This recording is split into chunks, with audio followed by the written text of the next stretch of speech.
This institution has been thinking about this expansion for well over a decade. So there is an enormous amount of thought and activity that's gone into this project.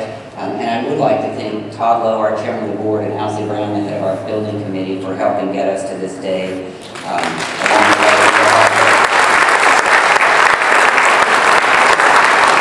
I hope you are going to be excited as the small group of people last night who Governor Beshear and the First Lady hosted for the official kickoff of the public phase of our campaign. Today is certainly not just about the new project in terms of architecture and green spaces that you're going to hear a lot about. It's also about truly being relevant into the future as an art museum. Art museums like orchestras and operas and ballets and everything else have audiences that are changing very, very quickly. And so we invited Dr. Maxwell Anderson, the director of the Indianapolis Museum of Art, to come speak to us today about how we can be more relevant, certainly the speed, but also what he's been doing in Indianapolis and his overall take on sort of the state of the museum world now and in the past, and where we need to be in the future so that we continue to be relevant to audiences as we go forward. I was delighted to have Charles's call, in part because a lot of the thinking being done today about art museums isn't done until after buildings are built. And I think it's very, very savvy of him to look at ways to examine the cultural landscape, not only locally and in the region, but internationally and nationally, and ask questions about how these beautiful vessels that are being built around the world can fulfill some mandate that's larger than being a tourist attraction. It was terrific to hear the governor last night speak so forthrightly and in support of this project. That's not typical in our country, I would say, to have civic leaders understand the balance of opportunities. What I'd like to lay out for you in the next few minutes are some of the things that Charles and I and our colleagues talk about as museum directors that we're facing forces from without and considering opportunities from within.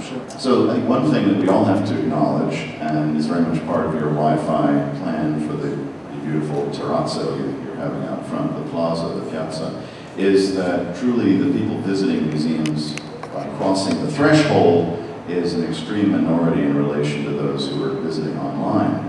And while at first blush you might say, so what? They have no effect on us, they're just looking at a screen. That's actually starting to change, and I'll talk about some of the ways in which it's changing. The premise behind being online in the recent past was this, sitting at terminals and working through libraries and finding their way to institutions. But today I think we can agree that with several billion people scattered around the globe, this is no longer the case, that the computing and access of information is done from laptops and desktops. It's now mobile.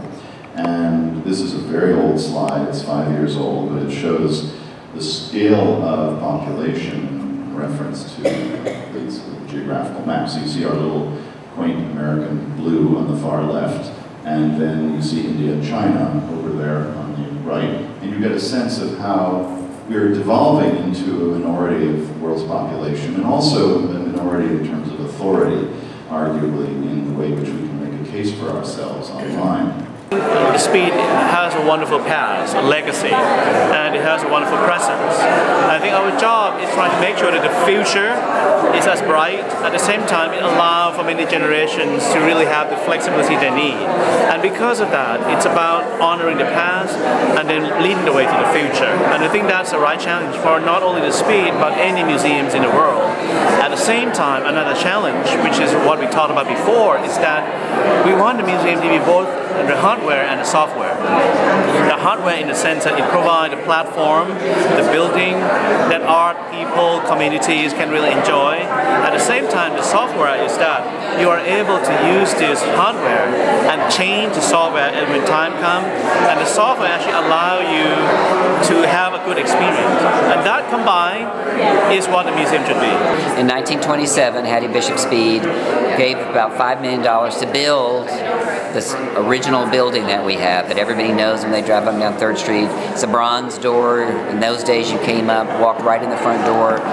But basically the way the galleries were very conservative. That was the way museums were supposed to be. Pictures were hung on the wall, sculpture was in the corner, you read labels, you were quiet. It was like going to the library. There weren't cafes, restaurants, gift shops. There was nothing that really asked the public to engage other than in kind of a literary fashion, by themselves or in small groups. And now we have a world that is so different. It's all about interactivity. It's about going from school groups, piling off of buses, needing to engage with works of art, not just stand there in lines, being talked to all the time. And when you see technology, iPhones, our websites, the world is changing so rapidly. Museums have to change because their audience is changing, and their audience wants something very different from museums. So the architecture represented on this model behind me is the new package, if you will, or the stage upon which we will be unveiling new and more innovative programming, to where we're not just preaching to you, but we're actually asking questions. We're asking what you want. We're asking what you care about the art, trying to make it relevant to you, not just here's an art history lesson.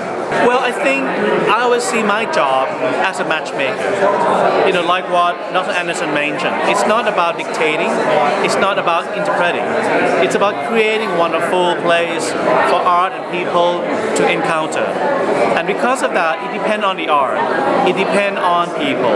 Sometimes you want a wonderful, you know, more monumental encounter. Sometimes you want an intimate, wonderful thing. It depends on art object. Sculpture might need one kind of space or dimension. Work on paper, photography might have a different dimension. So for me, it looks in a case-by-case basis. But what I'm trying to do is that it's just like a dinner party. You know, you have friends that you don't know each other. You're trying to invite them. You want them to have a good relationship. And how do you do that? You know, you allow both the art and the people to be themselves. And by them being themselves, they will start to communicate. The project itself, the parts of construction, planning, that actually the museum has been working on for about a decade. It's gotten, for this very particular plan that has resulted, that's been about 3 years. It really started in 2007 in this iteration. Almost simultaneously, the silent phase of the campaign began quietly amongst the Board of Trustees. We had participation from all of our board members, as well as some former board members. So literally, as I said today, the very first major donor to our campaign was Mrs. W.L. Lyons Brown, Sally Brown, who kicked off the campaign with a $5 million gift. So a really large gift. Very few $5 million private gifts have ever been made in Louisville. So that really set a level for the type of campaign we were going to run. Today we were able to announce that through our trustees, donors, very few corporations and foundations in town, we have raised to date $31 million against a goal of $57 million. And to make it even more wonderful today, 2 anonymous donors who are trustees combined and made a $10 million pledge to the museum if the money could be matched.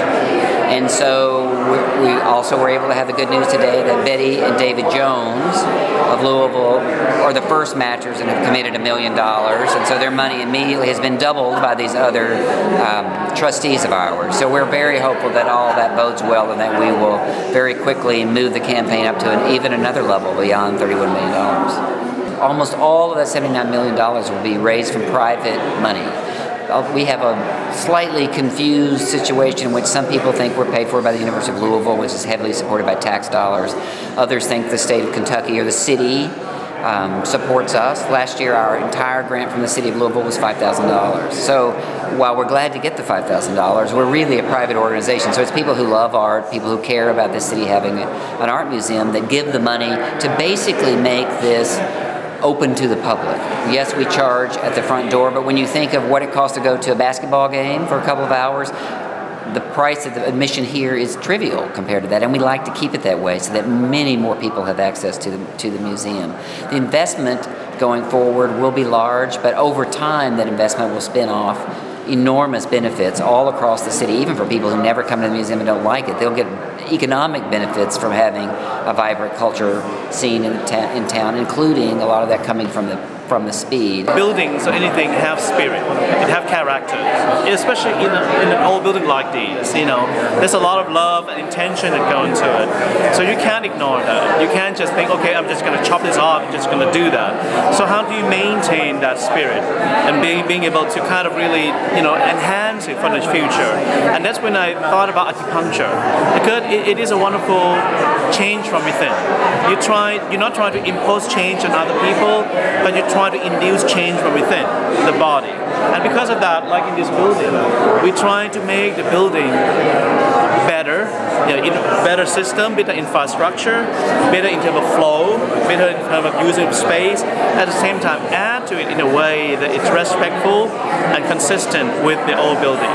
And because of that, it's not only just inside the building, but also outdoor. How do this building connect better to the neighbors, connect better to nature, to the city, to the communities, to the university? And all of that for me is the act of acupuncture.